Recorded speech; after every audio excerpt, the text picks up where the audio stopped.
Donc je suis Camille Montimès, psychologue et docteur en psychologie. J'ai effectué une thèse à l'Université Paris-Descartes sur la question du post-AVC et au cours de laquelle j'ai mis en place une procédure dans laquelle j'utilisais notamment des smartphones et une application qui permettait d'évaluer plusieurs dimensions psychologiques. Et c'est par ce biais-là que je suis venu notamment à m'intéresser à des questions qui pouvaient être en lien avec des thématiques de recherche qui sont étudiées dans la chaire, liées à l'utilisation des nouvelles technologies, des technologies numériques et à l'impact sur la santé. J'ai intégré la chaire réseaux sociaux objets connectés en septembre 2018 et je travaille essentiellement sur l'axe de santé de la chaire, c'est-à-dire que c'est un axe qui vise globalement à mettre en place des projets qui vont s'intéresser à étudier les effets des nouvelles technologies, des technologies numériques, d'Internet, des réseaux sociaux, des objets connectés sur la santé et notamment la santé de personnes qui vont souffrir de maladies somatiques, chroniques ou autres types de maladies.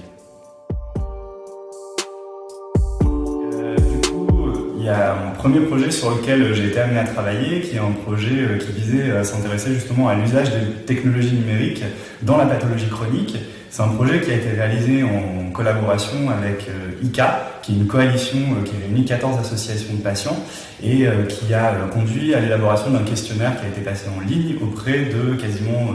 plus de 2000 personnes. Et qui visait donc à s'intéresser à quels étaient les usages des nouvelles technologies des personnes qui souffraient de maladies chroniques et comment ces usages-là pouvaient impacter différentes dimensions de santé comme la qualité de vie, la relation aux professionnels de santé et aussi quelles était la perception de ces personnes-là par rapport aux nouvelles technologies en lien avec la gestion et le suivi de leur pathologie chronique. Il y a un deuxième projet sur lequel on est en train de travailler et qui est en cours d'élaboration, qui implique plusieurs partenaires, en plus de la chaire, des partenaires que sont Medtronic, Maëla, qui est une start-up qui est basée à Lyon, et le centre hospitalier universitaire d'Amiens. Et dans le cadre de ce projet-là, on vise à évaluer l'efficacité et l'intérêt pour la prise en charge post-opératoire suivant la survenue d'une chirurgie du rachis lombaire, d'une application. Et donc on est en train d'essayer de mettre en place justement une procédure qui permettrait de voir comment est-ce qu'on peut savoir quel est l'effet, l'impact et donc l'intérêt, les bénéfices mais peut-être aussi les limites d'un suivi post-opératoire par le biais d'une application comme celle qui est proposée du coup dans ce centre hospitalier et qui est développée par la start-up Maëla.